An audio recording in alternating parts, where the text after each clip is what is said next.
نانا کے بازو نواسے کو دفنانا چاہتے تھے، جنازے پر پتھر مارنے لگے، تلواریں نکل گئی اور تیر مروان بن حکم نے چلائے۔ پوچھو اپنے مولوی سے یہ مروان بن حکم کون تھا؟ مروان وہ جس کو میرے نبی نے مدینے سے نکال دیا تھا، مروان وہ منافق جس کے بارے میں میرے نبی نے کہا تھا یہ مروان تو اور تیرا باپ دونوں لعنتی ہے۔ نبی نے جس پر لعنت بھیجی تھی وہ مروان تیر چلانے کا حکم دیتا ہے۔ 70 تیر امام حسن کے جنازے میں جا کر لگتے ہیں، یہ اجر رسالت دیا جا رہا ہے۔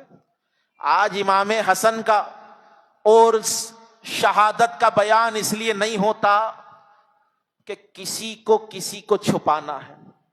دیکھو اگر یہی کف لسان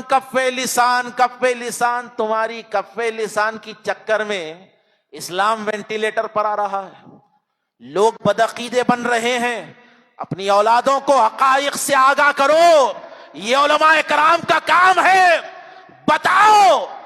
ارے زہر کس نے دیا وہ نہیں بول سکتے تو کم سے کم یہ تو بولو کہ زہر دیا گیا،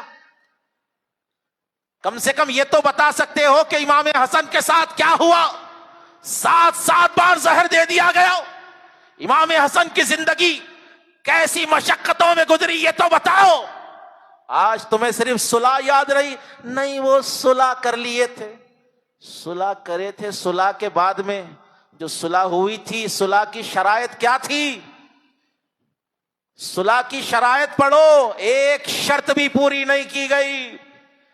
یہ امام حسن علیہ السلام کا کردار تھا کہ آپ نے صلح پر امت کی بہتری کے لیے رضامندی ظاہر کی، لیکن اپوزیشن پارٹی نے کیا کیا؟